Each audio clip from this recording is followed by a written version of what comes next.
गेल्या आठवड्यात मुंबईतील रेल्वे साखळी बॉम्बस्फोटातील सर्व आरोपी निर्दोष सुटले। त्यानंतर आता एनआयएच्या विशेष न्यायालयाने मालेगाव बॉम्बस्फोटातील आरोपी निर्दोष असल्याचा आदेश दिला। दोनही आदेश देताना आरोपींविरोधात सबळ पुरावा आढळले नसल्याचं कोर्टाने नमूद केले। मात्र पकडलेले आरोपी जर निर्दोष आहेत तर मग इतकी वर्ष तपास करणाऱ्या तपास यंत्रणांच्या तपासावर प्रश्नचिन्ह निर्माण होत आहेत। पाहूयात।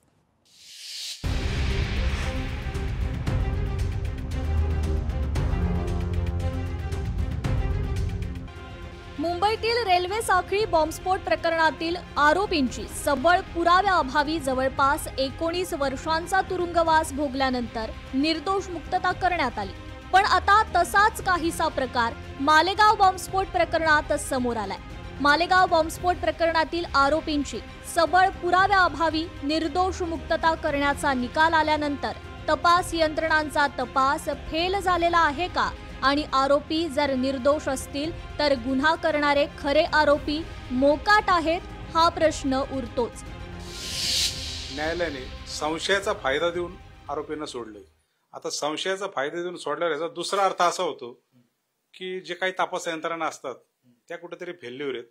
प्रॉपर त्याची चेन त्याची लिंक जुळवायला न्यायालयासमोर तसा पुरावा गोळा करण्यात अपयशी ठरले आणि त्याचा फायदा म्हणजे घटना घडली ती बरोबर आहे, या आरोपींवर तुम्ही दोषारोप पण ठेवले, पण बेनिफिट ऑफ डाऊट संशयाचा फायदा देऊन फॉर लॅक ऑफ एव्हिडन्स त्याला म्हणता येईल म्हणून आरोपींना सोडून दिलं असं जजमेंट एकंदरीत सकृतदर्शनी आता पाहिलं असं दिसतं। मालेगाव बॉम्बस्फोट प्रकरणातील निकाल योग्य असल्याचं गुणरत्न सदावर्तेंनी म्हटलंय। भारत मातेचे सेवक साध्वी प्रज्ञा सिंग आणि कर्नल पुरोहित यांच्या विरोधात जे कुभांड रचलं गेलं त्यांच्यावर आता कारवाई करावी अशा मागणीचं पत्रक मुख्यमंत्र्यांना देत गुणरत्न सदावर्ते यांनी मालेगाव निकालाचं स्वागत केलंय।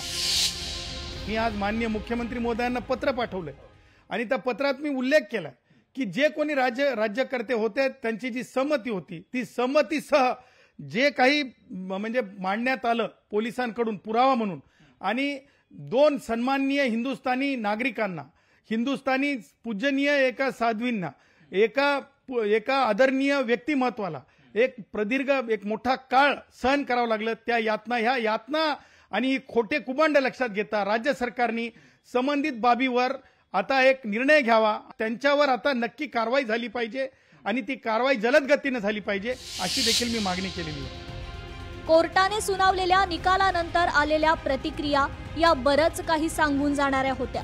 निर्दोष मुक्तता झालेल्यांनी या केसवर आणि तपास यंत्रणांच्या तपासावर टीका केली। मात्र मालेगावातील पीडितांच्या कुटुंबियांसह सामाजिक कार्यकर्त्यांनी नाराजी व्यक्त केली। न्याय व्यवस्थेवर आमचा विश्वास आहे, मात्र या निर्णयाविरोधात सुप्रीम कोर्टात अपील करण्याची भूमिका त्यांनी घेतली आहे। तपास यंत्रणा मिसगाईड झाली किंवा कसे हा संशय सगळ्या याच्यातनं निघतो। या केसमध्ये 2016ला ज्यावेळेस एनआयची चार्जशीट आली त्यामध्येच एनआयच्या चार्जशीट मध्येच सगळं क्लिअर होतं की कशा प्रकारे मोका ओढून ताणून लावण्यात आलेला आहे, कशा प्रकारे साक्षीदारांच्या जबाबामध्ये डिस्क्रिपन्सीज आहे, एनआयने घेतलेले जबाब वेगळे, एटीएसने घेतलेले जबाब वेगळे आणि हा सगळा हे बघताना नक्कीच विक्टिमच्या फॅमिलीवर अन्याय झालेला आहे। 17 साल के बाद जो फैसला आया है हम तो इसको फैसला बोलते हैं, न्याय नहीं है ये फैसला है, न्याय नहीं है फैसला है। 17 साल का जो हमारा समय गया वो वापस कौन करेगा, इसकी भरपाई कौन करेगी। आज कोर्ट के फैसले से तय हो गया कि हिंदूवाद में कोई थ्योरी नहीं है। ये भगवा को आतंकवाद करने की साजिश थी। एक तरह से भगवा की जीत हुई है, भगवा की विजय हुई है। जगात वाईटापेक्षा चांगलं खूप जास्ती आहे, ठीक आहे। जे घडलं त्याच्याबद्दल चर्चा करण्यामध्ये अर्थ नाही।